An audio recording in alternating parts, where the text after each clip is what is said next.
July August গণহত্যা মামলায় সাবেক আইজিপি চৌধুরী আব্দুল আল মামুন ও এনটিএমসির সাবেক মহাপরিচালক জিয়াউল আহসান সহ 7 জনকে আন্তর্জাতিক অপরাধ ট্রাইব্যুনালে হাজির করা হয়েছে। দর্শক, এই মুহূর্তে আন্তর্জাতিক অপরাধ ট্রাইব্যুনালে আছেন আমাদের বিশেষ প্রতিনিধি এস ফয়েজ। সরাসরি যাচ্ছি তার কাছে। ফয়েজ, জুলাই আগস্ট গণহত্যা মামলার বিষয়ে বিস্তারিত জানাবেন। জুলাই আগস্ট গণহত্যা মামলার আসামি সাবেক পুলিশ মহাপরিদর্শক চৌধুরী আব্দুল্লাহ আল মামুন সহ 7 জনের শুনানি চলছে।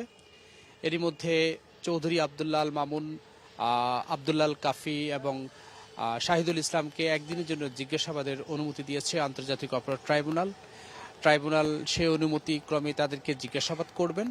এছাড়া তাদের যে মামলার তদন্তের যে অগ্রগতি, সেই অগ্রগতির প্রতিবেদন দেওয়ার জন্য তাদের আন্তর্জাতিক অপরাধ ট্রাইব্যুনালের যে প্রসিকিউশন রয়েছে, প্রসিকিউশন সময় চেয়েছেন। আদালত সেই সময় মঞ্জুর করেছেন। তাদের 2 মাস সময় দেওয়া হয়েছে। 2 মাসের মধ্যে তাদের চূড়ান্ত যে প্রতিবেদন, সেই প্রতিবেদন দেওয়ার কথা রয়েছে।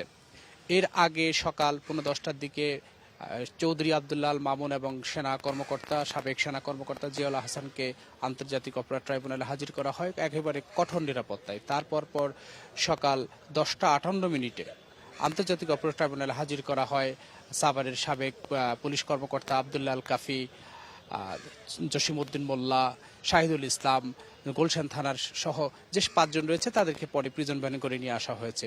তাদের সামনেই তাদের যে অপরাধ, তাদের যে কর্মকাণ্ড, সেগুলো তুলে ধরা হয়েছে। জুলাই আগস্টে কিভাবে ছাত্র জনতাকে গুলি করে হত্যা করা হয়েছিল, সেই বিষয়গুলো তুলে ধরা হয়েছে।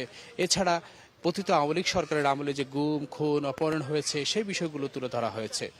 গুম কমিশনের যে তদন্ত প্রতিবেদন আন্তর্জাতিক অপরাধ ট্রাইব্যুনালে দেওয়া হয়েছে, সেই প্রতিবেদনে উঠে এসেছে এই গুম, খুন, অপহরণের যে মাস্টারমাইন্ড সাবেক প্রধানমন্ত্রী শেখ হাসিনা, তিনি এইটার মাস্টারমাইন্ড। তার নির্দেশে এই ঘটনাগুলো ঘটেছে। কিছুক্ষণ পরেই আমরা বিস্তারিত বাংলা ভিশনের দর্শকদেরকে আমরা জানাতে পারবো। এই ছিল আমার কাছে এখানকার সবশেষ তথ্য।